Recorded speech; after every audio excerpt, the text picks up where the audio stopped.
নিজেকে দেউলিয়া ঘোষণা করে সমস্যা থেকে মুক্ত হন। কি উল্টো পাল্টা বলছো? বাবু মশাই তোমাদের কাছে সই চেয়েছেন, পরামর্শ নয়। পর্দা, পর্দা তুমি সই করে দাও। থাক শঙ্কর, থাক, তোমাদের সই করতে হবে না। হুজুর, হুজুর, আমি সই করলে হবে না হুজুর? না শঙ্কর, তুমি এর যোগ্য নও।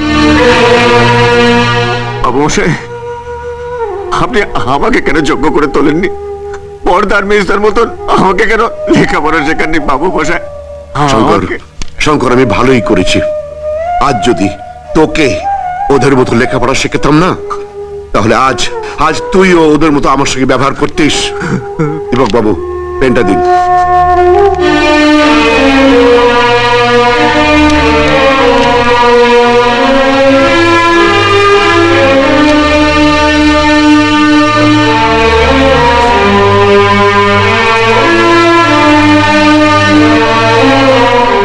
চৌধুরী বাবু, আমি খুব সাধারণ মানুষ, আমার টাকার অঙ্কটাও খুব কম, মাত্র 2 লাখ। সবাইকে যখন কিছু না কিছু দিলাম, তখন আপনাকে বা নিরাশ করি কেন? চলুন।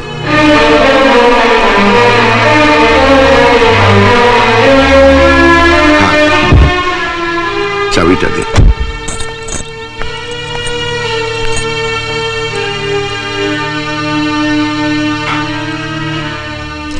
এই নিন। না বাবু মশাই, না। আপনার সবচেয়ে প্রিয় গাড়ি, এই গাড়ি আমি কাউকে দিতে দেবো না। শঙ্কর, মানুষ যখন বেকার হয়ে যায় তখন আর তার গাড়ির দরকার নেই না? আপনি কখনো পায়ে হেঁটে কোথাও যাননি? গাড়ি ছাড়া আপনার অনেক কষ্ট হবে বাবু এর মশাই। চেয়ে অনেক বেশি কষ্ট আমি সহ্য করেছি, এটা কিচ্ছু না। দে, চাবিটা দিয়ে দে। দে বাবা।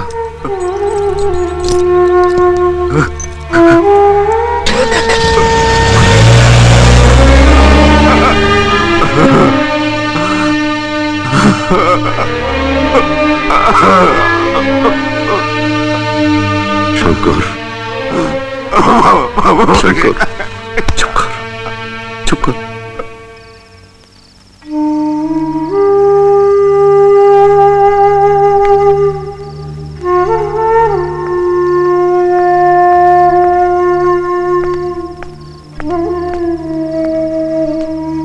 বাবু মশাই, হ্যাঁ? এখানে একা একা দাঁড়িয়ে কি ভাবছেন? ভাবছি আকাশ থেকে মাটিতে আছড়ে পড়তে কত কম সময় লাগে। বাবু মশাই, ফ্যাক্টরিটা তো পড়েই গেছে, কেন শুধু শুধু নিজের মনটাকে পোড়াচ্ছেন? চলুন বাবু মশাই, বাড়ি চলুন। সবাই আপনার জন্য খাবার টেবিলে অপেক্ষা করছে। হ্যাঁ, চল।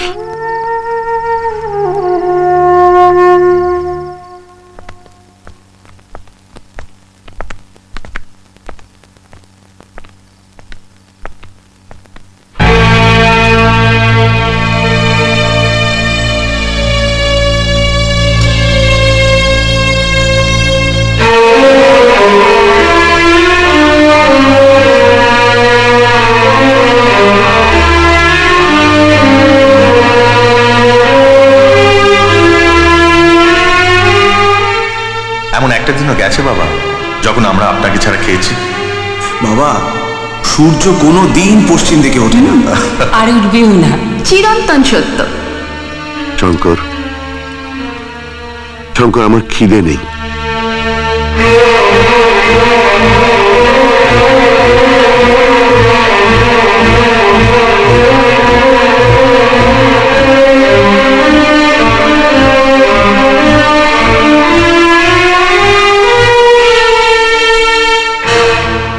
বর্দা, পা মেজদা, তোমরা তো ভগবানকে হার মানিয়ে দিলে। সূর্যকে পশ্চিমে ওঠানোর ক্ষমতা ভগবানেরও নেই, কিন্তু তোমাদের আছে। কাল অবধি তোমরা সারা রাত্রি বাবু মশাইয়ের জন্য না খেয়ে বসে থাকতে, আর আজ তোমরা। তো কি হয়েছে? রোজই তো অপেক্ষা করি, একদিন অপেক্ষা না করলে কি মহাভারত অশুদ্ধ হয়ে যাবে? বৌদি, কাউকে সম্মানের আসনে বসানোর পর তাকে অসম্মানের পাকে ফেলে দিলে মহাভারত অশুদ্ধ হয় কিনা আমি জানি না, তবে তাকে যে কষ্ট দেওয়া হয় সেটা বোঝার মতন মন তোমার নেই। শঙ্কর, বাবা রাজকারা পেপে একবার মাথায় উঠে গেছে। হ্যাঁ, গেছি, কারণ আজ অব্দি এই বাড়িতে যা ঘটেনি আজ তাই ঘটেছে। বাবু মশাই বাড়িতে ফেরার আগে তোমরা নির্লজ্জের মতন খেতে বসে গেছো। নিজের বাড়িতে তোমরা বাবু মশাইকে পর করে দিয়েছো। পর্দা, এতদিন যে গাছের ছায়া তোমরা ছিল, সেই গাছটার যখন শুকাতে বসেছে, সেই গাছটাকে কাটার জন্য তোমরা উঠে পড়ে লেগেছো। মেজদা, মেজদা, এই গাছটাকে বাঁচানোর দায়িত্ব তোমাদের। শুধু একটা বর্ষার জল পেলে এই গাছটা আবার ফুলে ফলে ভরে উঠবে, আর সেদিন আমরা আবার সেই গাছের ছায়া পাবো। চুপ কর। আমাদের কি দায়িত্ব সেটা আমরা ভালো করেই জানি। হ্যাঁ, ভালোভাবেই দায়িত্ব পালন করছো তোমরা। বাবু মশাইয়ের গলায় ঋণের ভার আর অতীতের গলায় হীরের হার। এদিকে বাড়িতে যে একটা আইবুড়ো বোন আছে, সেদিকে তোমাদের কোনো খেয়াল নেই। তোমরা বসেছো তোমাদের নিজেদের আখের গোছাতে। বাহ, সুন্দর দায়িত্ব পালন করছো তোমরা। আচ্ছা আচ্ছা, তোমাদের শরীরে কি আছে বলো তো? রক্ত না জল? শঙ্কর, চাকর চাকরের মতো থাকবি, বেশি বাড়াবাড়ি করবি না। অন্য বাড়িতে কুকুরকে শিকল দিয়ে বেঁধে রাখা হয়, আর এই বাড়িতে তো ছেড়ে রাখা হয়। ভুল করে যারা কুকুরের গলায় শেকল দিয়ে বেঁধে রাখে। কারণ কুকুর যখন চেঁচায়, তখন তার মালিককে শত্রুর হাত থেকে বাঁচানোর জন্য গলা ফাটিয়ে চেঁচায়। বেঁধে রাখা উচিত ওই সমস্ত স্বার্থপর মানুষগুলোকে, যারা সময় বদলানোর সাথে সাথে নিজের অন্নদাতাকে কামড় দেয়। স্কাউন্ডার, যে থালায় খাবি তুই সেই থালাকে লাথি মারবি। থাক, কেন ছোট লোকের সঙ্গে লাগছো? চলো।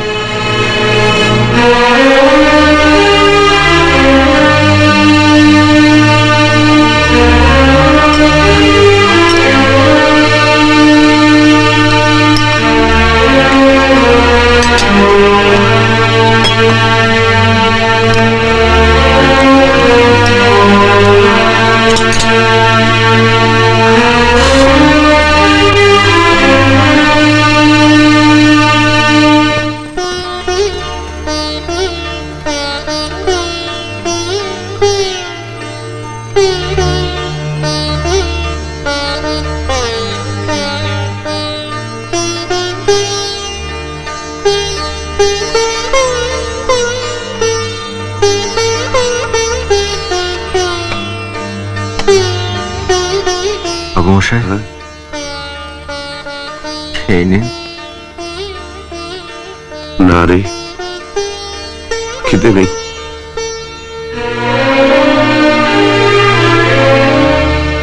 বাবু মশাই, একটা কথা বলবো? এবার থেকে একলা খাওয়া অভ্যেস করো। শঙ্কর, তুই আমার দিকে এত খেয়াল রাখিস কেন? আপন জনদের কাছ থেকে এত অপমানিত হওয়ার পর তোর এই ভালোবাসা আমার সহ্য হয় না।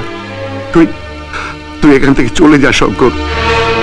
আমার তো উপায় নেই। জীবনের শেষ দিন পর্যন্ত সন্তানদের সঙ্গে থাকাই সব বাবাদের কর্তব্য।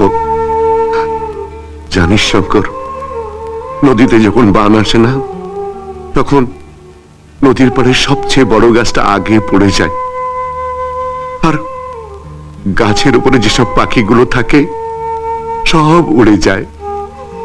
ওরাও উচিত। তুইও উড়ে যা শঙ্কর, তুই চলে যা। না বাবু মশাই, না। শঙ্কর কোনো পাখি নয় যে নতুন বাসা খোঁজার জন্য উড়ে যাবে। আমাকে তুমি সরিয়ে দিও না বাবু মশাই, আমাকে তুমি সরিয়ে দিও না শঙ্কর।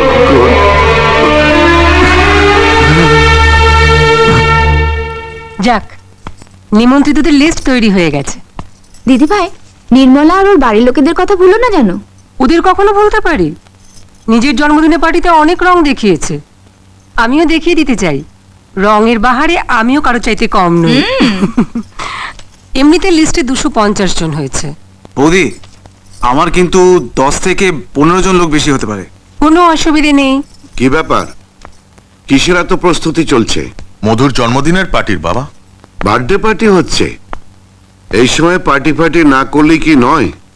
এর আগেও তো প্রতি বছর আমার জন্মদিনে পার্টি দেওয়া হয়েছে বাবা। এর আগে আমাদের বাড়ির অবস্থা কোনোদিন এত খারাপ ছিল না বৌমা।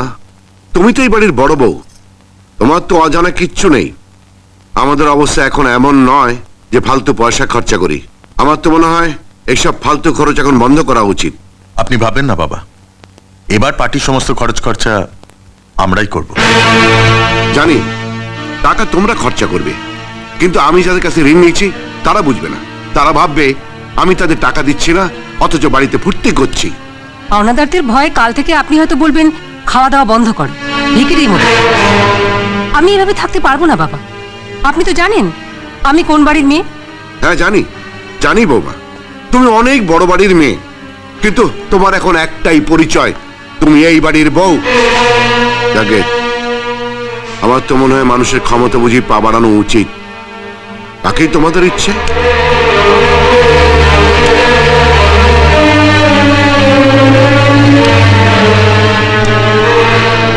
অন্যকে জ্ঞান দেওয়া অনেক সহজ, ধার করবেন উনি আর খরচ কমাতে হবে আমাদের। আর এতই যখন খরচ কমানোর চিন্তা, তখন দামি সিগারেট ছেড়ে বিড়ি খেলেই তো পারেন। বেশ বলেছো দিদিভাই, একেবারে মুখের মতো জবাব দিয়েছো। আবার কি?